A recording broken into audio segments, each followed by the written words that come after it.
Hey everyone, just wanted to give an update on my garden in August.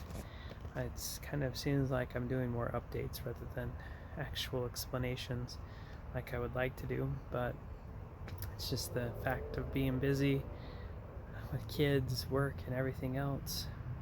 So I hope you enjoy this and get something out of it.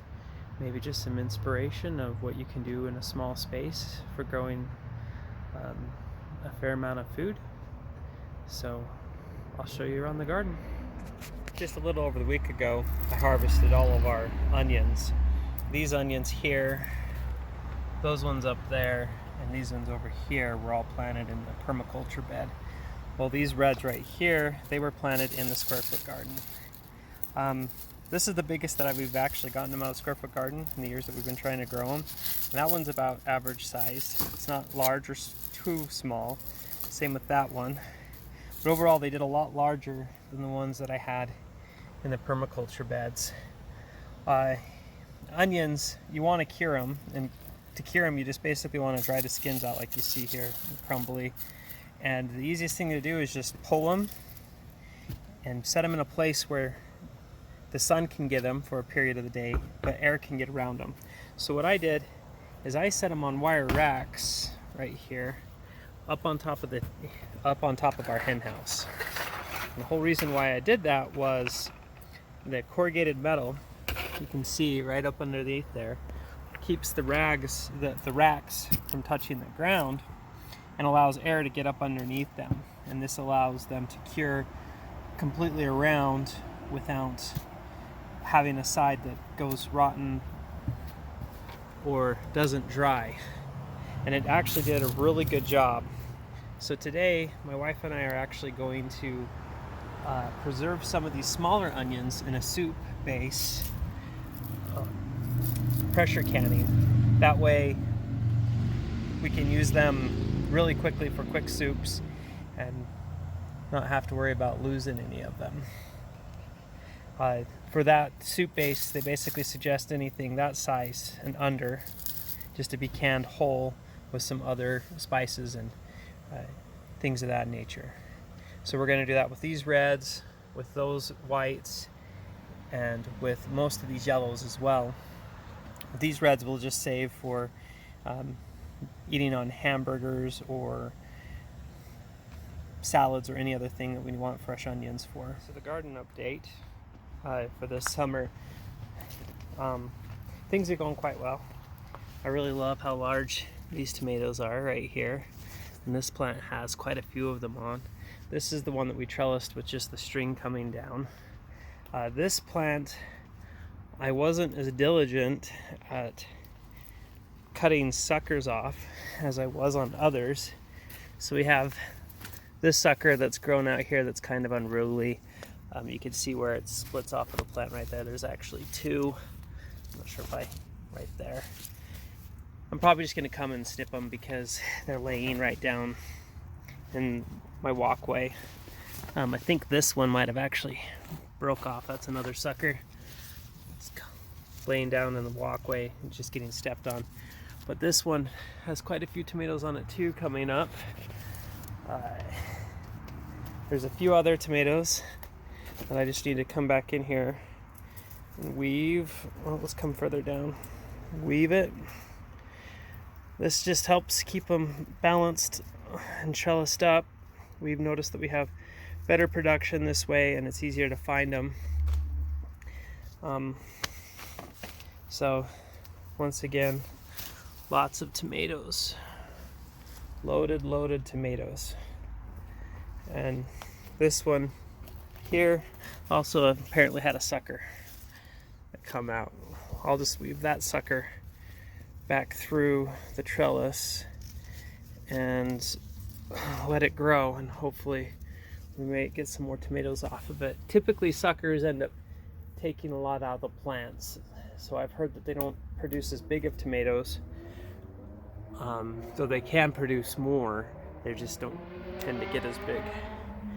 So I'd like to keep them trimmed just to help out with that. This plant kind of looks like it's all, I can't tell. There's a lot of suckers coming off of it.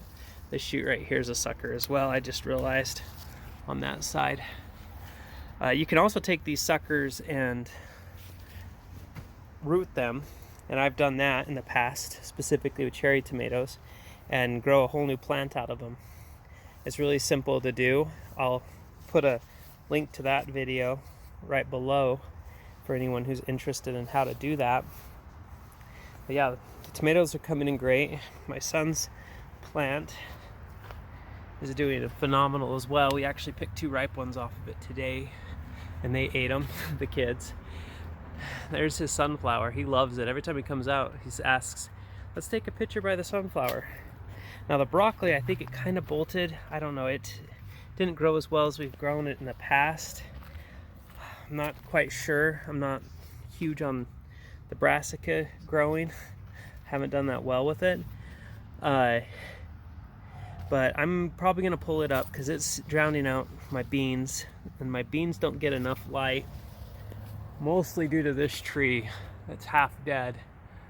If I had the means, I think my landlord let me cut it down because it's just makes just dead sticks falling all the time. But also you get some blockage from these bigger plants. Normally I take the kale up by now, but I just been kind of busy doing other things.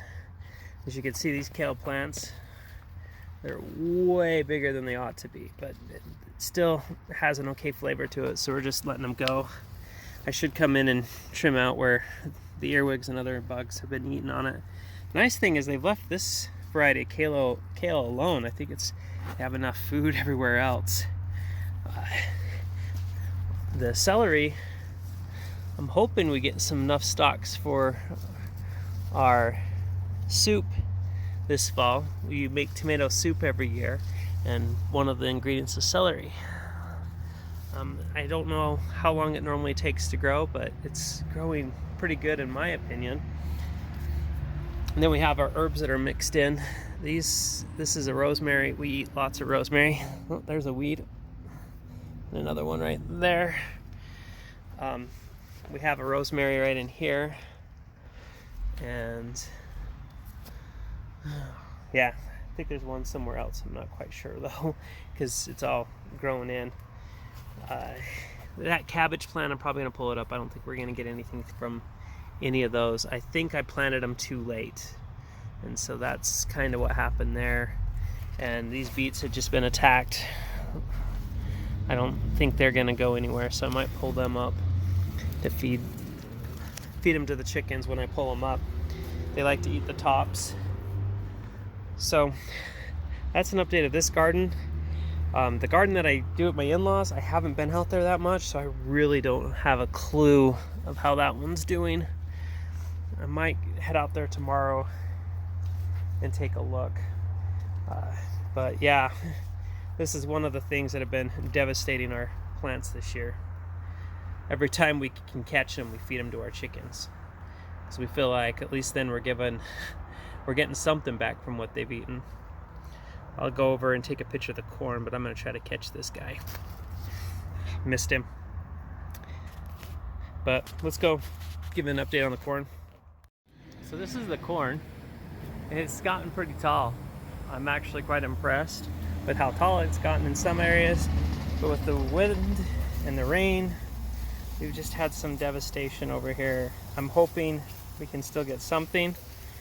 But, oh, look, there's an onion, a couple onions I left behind. I'll have to pull them out. But overall, we're starting to get some pretty big ears. Here's one that the insects have been eating on, right there. And then there's this one right here, and a few more back there. So this, as I've been saying, this is a milkcorn. So we'll just take these and keep them, and eventually mill them down into a bread, cornbread, or a corn flour.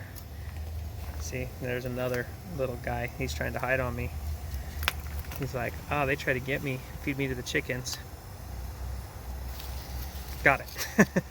So, what we're hoping for is to eventually perpetuate this for a chicken feed as well as cornmeal for our family.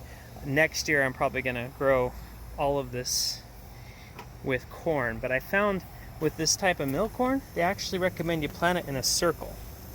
And then once they grow up, you tie them all together so they don't get blown over like this.